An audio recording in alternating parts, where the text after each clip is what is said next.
सुबह हमने सेशन किया, उसमें रदीफ़ और काफ़िया पे बातचीत की और उससे पहले हमने बहर समझ ली थी। वहाँ कुछ प्रश्न लोग कर रहे थे कि क्या रदीफ़ और काफ़िया ही निभाना है या बहर भी निभानी है।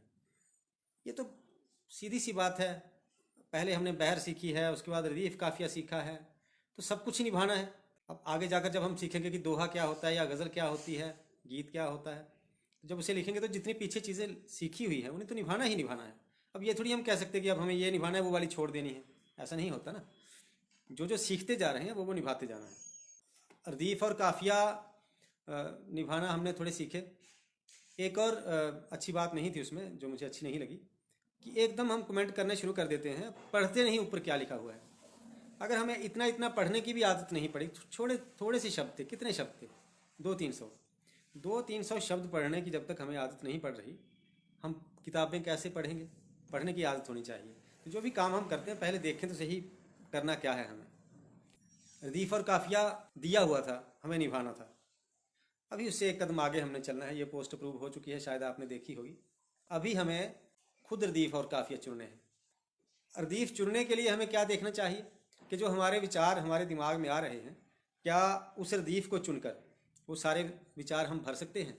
उस रदीफ़ को चुनने के बाद हम कितनी वैरायटी ला सकते हैं अपने आने वाले मिसरों में। उस कविता हो, नज़्म हो, गीत हो, कोई चीज़ भी हो, तो कितनी वैरायटी ला सकते हैं। अगर तो हमें 4 पंक्तियों की कोई चीज़ लिखनी है तो हम मुश्किल काफ़िया चुन सकते हैं। अभी जैसे एक जो पंक्ति इस वक्त हम दे रहे हैं, बाय द वे, उसमें से ये आज़ादी है कि हम कोई भी काफ़िया चुन लें। अगर सुनने नहीं दोगे हमारी बात क्या होगी। अब इसमें से हमें आज़ादी है कि काफ़िया जो सा चुन लें, लेकिन जो काफ़िया चुनेंगे उसका अर्थ क्या होगा कि उसके बाद के जितने अल्फाज हैं, उसके बाद के जितने शब्द हैं, वो सब रदीफ़ हो गए। समझ लीजिए अगर हम चुनते हैं इसमें से काफ़िया हमारी, तो हमारी के साथ चारी, भारी, खारी, उडारी, ये सब आ जाएंगे काफिया। लेकिन फिर रदीफ बनेगा बात क्या होगी, उतारी बात क्या होगी, बेचारी बात क्या होगी, खुमारी बात क्या होगी, हमारी बात क्या होगी, वो भारी बात क्या होगी। फिर इस तरह से बनेगी ये कविता गज़ल जो भी हम बनाना चाहेंगे। अगर हम बात को काफिया चुनेंगे, बात क्या होगी, रात क्या होगी, इस तरह से बनेगा। तो देखते हैं कितने कितने ऐसे मिसरे हम बना सकते हैं, हमारे पास कितने काफिया आ सकते हैं बात को लेकर।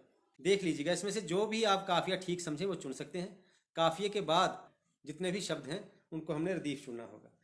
अच्छा, ये ध्यान रखें, भारत भूषण सर जी ने, नियंत्रक साहिब ने जो लिस्ट निकाली है उसमें वे लोग हैं जिन्होंने अटेंडेंस नहीं की होगी या फिर पार्टिसिपेट नहीं किया होगा इस कार्यशाला में एक्टिवली। तो इस सेशन के बाद, मैंने तो सुबह कहा था 10 बजे, वो कहते हैं थोड़ा टाइम दे देते हैं क्योंकि उससे सेशन हमारे ख़राब होते हैं। वही लोग रहे जो एक्टिवली पार्टिसिपेट कर रहे हैं। शालिनी आशीष गोस्वामी, इनका सवाल था, ठोकर ज़माना दिए जा रहा है, जिस्म से लहू बहे जा रहा है। इन्होंने कहा कि अगर इन मात्राओं को जोड़ें तो 18 बनती हैं, लेकिन क्या ये ठीक है, क्योंकि इसमें लय खराब हो रही है। तो ये मात्राएं भी ठीक नहीं है ना, दोनों में मात्राएं भी एक जैसी नहीं हैं और दूसरी पंक्ति में फ्लो तो है ही नहीं, रवानी है ही नहीं। तो प्यारे दोस्तों, ज़्यादा टाइम हम एक्सरसाइज की तरफ देते हैं मेरे ख्याल से, पर मेरी यही रिक्वेस्ट रहेगी सबसे कि एक्सरसाइज शुरू करने से पहले कम से कम एक बार तो जो ऊपर लिखा है उसको पढ़ लें, समझ लें और उसके बाद एक्सरसाइज करें।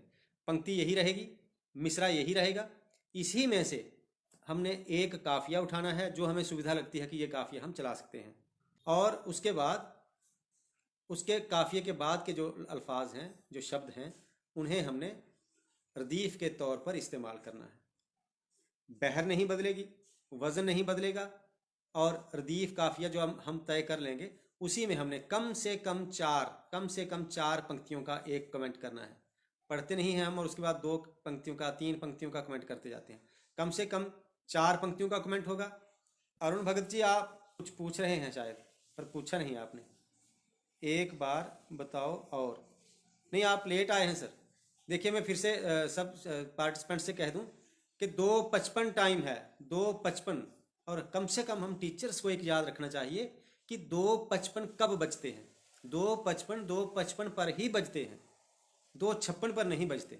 5 मिनट कम 3 पर बजते हैं, तो 2:55 तभी हमें सबको आ जाना चाहिए। बार बार बताने से जो पहले आए हैं उनका नुकसान होता है। समय से आया हुआ आदमी उसका इंतजार कर रहा है जो समय से नहीं आया।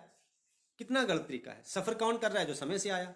तो ये गलत तरीका है। समय से आइए, हमेशा समय से आइए। और भारत भूषण जी से मेरी रिक्वेस्ट है कि वो नोट करते रहें कितने लोग जो है वो समय से नहीं आ रहे हैं। तो अभी हम सत्र शुरू करेंगे और समय से सभी आइए। अगले सत्र में भी पूरे अनुशासन से जब ये कार्यशाला चलेगी तभी हम कुछ इसका लाभ उठा पाएंगे। धन्यवाद।